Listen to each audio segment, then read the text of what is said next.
Good morning. Welcome back to my channel. If you don't know me, hi, hello, my name is Mayya, and I am your host of Motivation and Muscles with Mayya Ting. I don't have a co-host.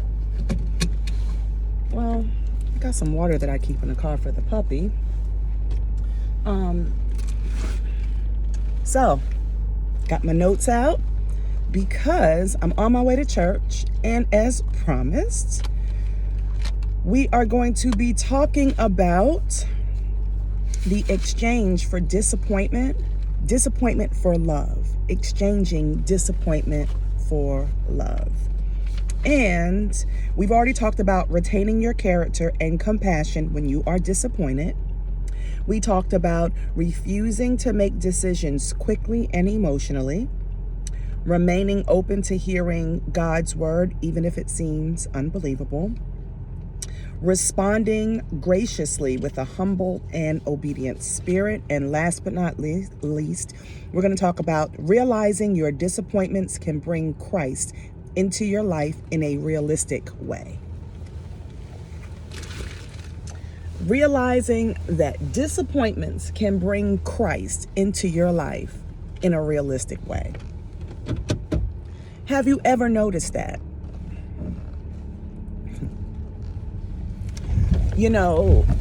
I have always thought, to be honest, I keep it as open and honest as I can, that when bad things happen to me or when I am disappointed, it's God's way of punishing me. He's not pleased with me. He's unhappy with me. I did something wrong. And it's so easy to think that way. Why? Because of how we're raised. And that's all of us. When we do something wrong, when we are disobedient, we get punished for it. Right? So we tend to view God in that way. At least I do. Let me know if you do. Maybe I'm on an island by myself. But sometimes that is not how God works. Sometimes when we feel like God's punishing us, it's really not God punishing us. We put our own selves in those situations. And then we just want to blame God for it.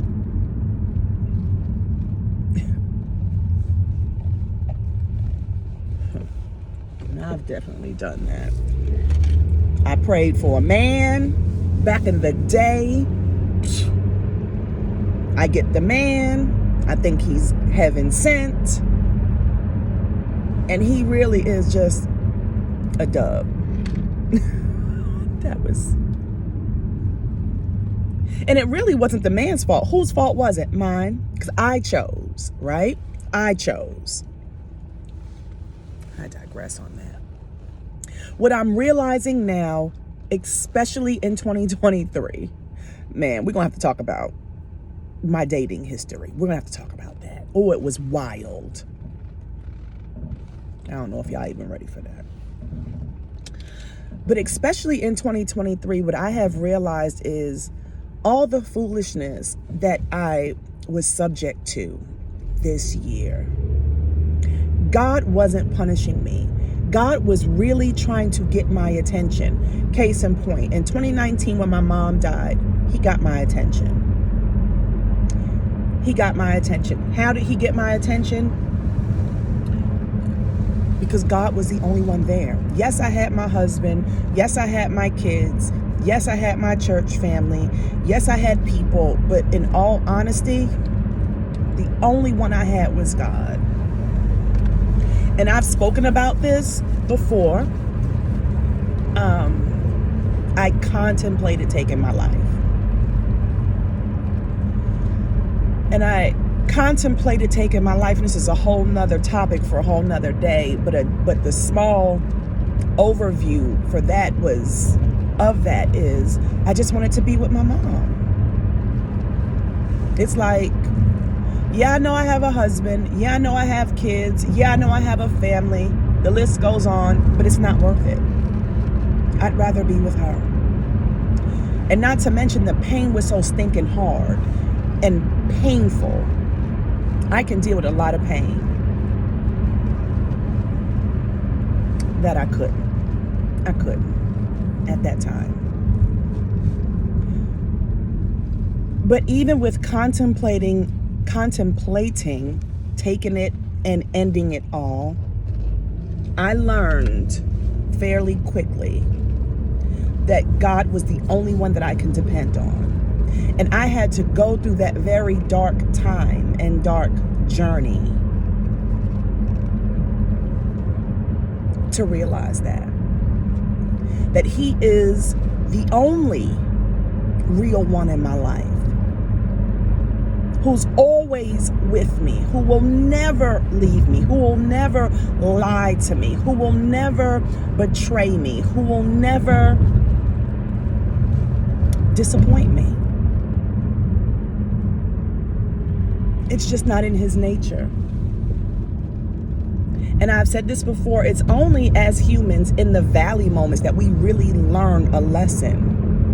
And sometimes, and this is what I was telling my husband last night, because we went to the Mexican restaurant. By the way, I got a good guacamole salad. It was phenomenal.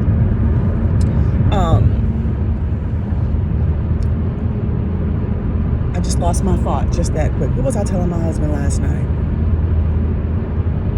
Okay, I'll come back to that, maybe. But it's only in the valley moments when we really learn the lesson, right? This is what I was telling him. I said, in the book of Job, right? In the book of Job, everything was stripped of him. It was taken from him. But what we fail to realize is, yes, Satan took it all. But Satan had to ask Jesus first. So, as I'm on the tail end of coming out of the foolishness that I went through during 2023, I am comforted in a weird way now, knowing that Satan had to ask God first to even attack me in the way that I was attacked this year. And the same for you.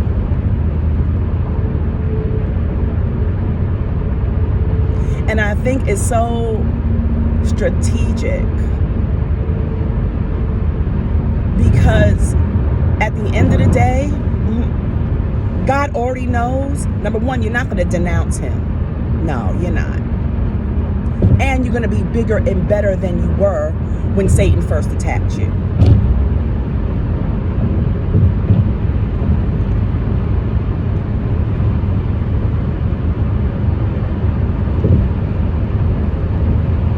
Every time I've had a heartache, every time I've had a disappointment, it's always brought me closer to God. Why? Because you realize real quick, people be out here peopling, and the only one you have to depend on is Him.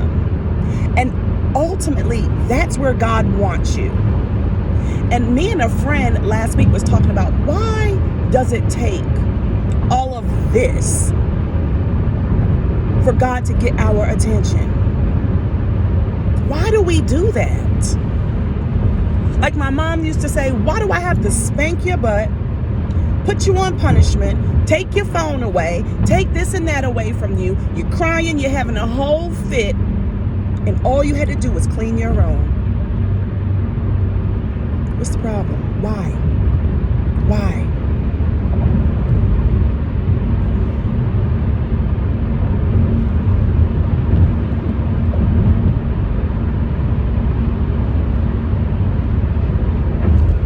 So now hindsight is 2020. I was gonna say 27, that too. But when we talk about trading disappointment for love, moving forward, when I go through a rough time in my life, no matter what it is, instead of choosing to be disappointed, angry, mad, linger in that frustration, being in that frustration, being stuck in that frustration and disappointment, I am going to choose to love on Jesus even more. And when I say it, it does sound weird, because it's not what we learn in society. It's not how we were raised as children. Not a lot of us. wasn't. And not that I was taught this, but I was shown this, right? When I'm not happy, nobody's happy.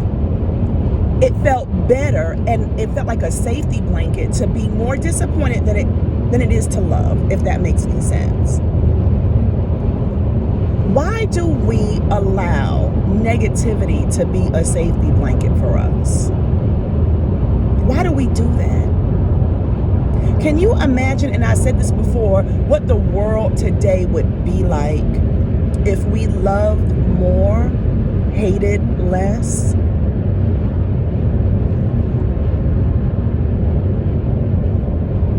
I am now starting to understand that everything I've ever went through, it was God's way of getting my attention.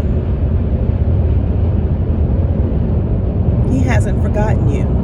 He hasn't forgotten us. But he knows how us silly humans are. He knows. He created us. So this is my challenge. The next time you go through something, instead of falling victim to being disappointed, instead of falling victim to being mad and pissed off at the world and having a woe is me attitude, stop for a moment. Just stop for a moment and ask, God, what are you trying to show me? What am I supposed to learn from this? What am I supposed to learn? Are you trying to get my attention about something, God? What is it? And I promise you, when you focus on the Lord, you won't focus on your problems. Sometimes I be so sick and tired of focusing on my problems. Exhausted. And to be quite honest, I have gotten to the point where I'm like this. Now, my kids are adults. I have a 28-year-old. You already met her, Justice. And Bird, she's 23. I'm married. You know, my mom is no longer on this earth. I have a father who is estranged by choice. I have family members. I have cousins. I have friends. If people who I love and who love me want to act the whole fool, I don't care. That's where I'm at.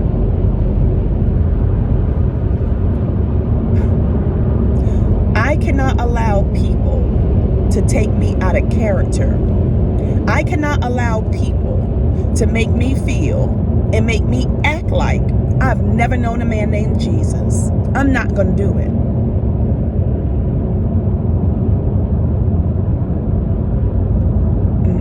I don't care.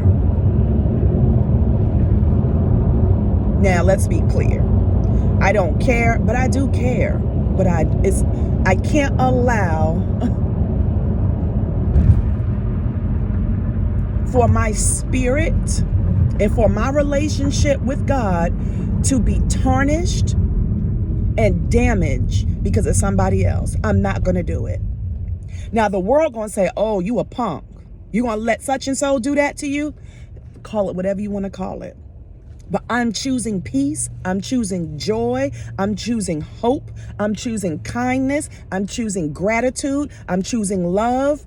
Anything outside of that, I cannot entertain. Now, am I human? Am I going to get a little sassy? Does sassy Mayya come out every once in a while? Yeah.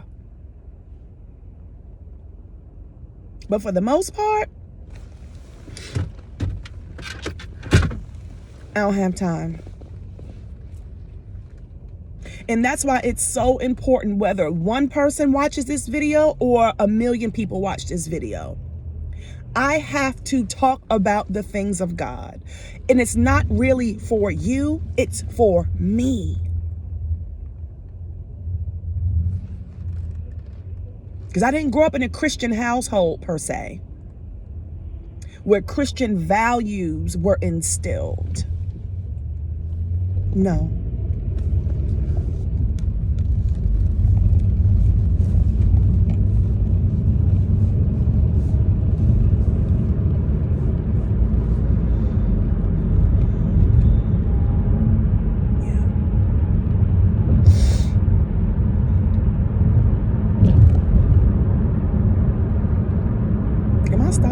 Tic Tacs? No.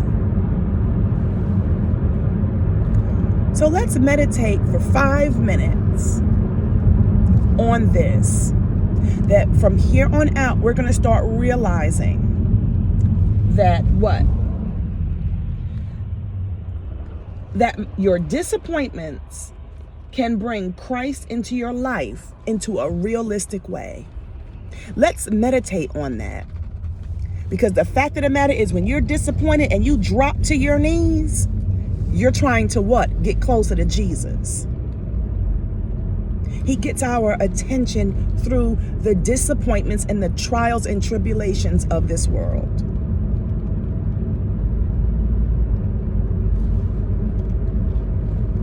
Let's think about that. I'll see you in 5.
And that's 5 minutes.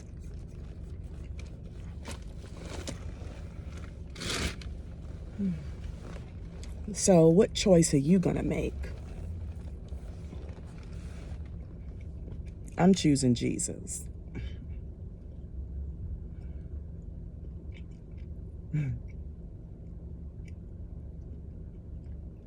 Especially the way the world is today, you're going to be disappointed every single day at something. So what you're going to do, fight every single day? You're going to fight every single person?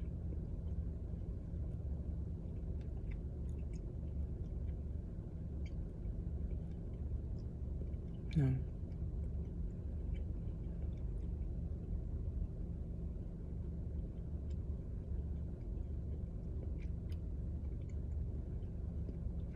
You only have one life. You only have one life. And I am not going to, and I'm not interested in giving any person my power.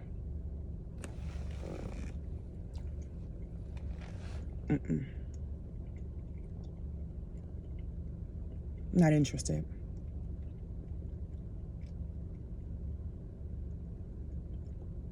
And although doing things Jesus's way is foreign to me and sometimes doesn't make sense, I trust him. And I want him to know that there is more than one way he can get my attention. He doesn't have to do it through heartache. I'm going to learn to listen the first time. So, I am here at church. It's 9:30. I have choir practice at 9:40. So let me go. I broke these glasses. I need to get them fixed. So let me go. Oh, Lord. What else? I will see you guys later on this afternoon for our exercise challenge. And I apologize. I think you can tell that yesterday I did the exercise earlier in the day, but I just uploaded it late. I mean, we didn't get home until about 10 o'clock. I totally was like, oh, I have to upload the exercise challenge. I had totally forgot. So my apologies. So let me get on in here. Got my book. I gotta take notes in. I have some extra keychains with biblical sayings on them that I give them out to people who I'm led to give them out to. And yeah. So I love you, and there's just nothing you can do about it, okay? Even if you leave a nasty comment, but we don't have that over here in the Fit Fam, and I appreciate you guys. I love you so, so much, and I'll see you later. Ciao.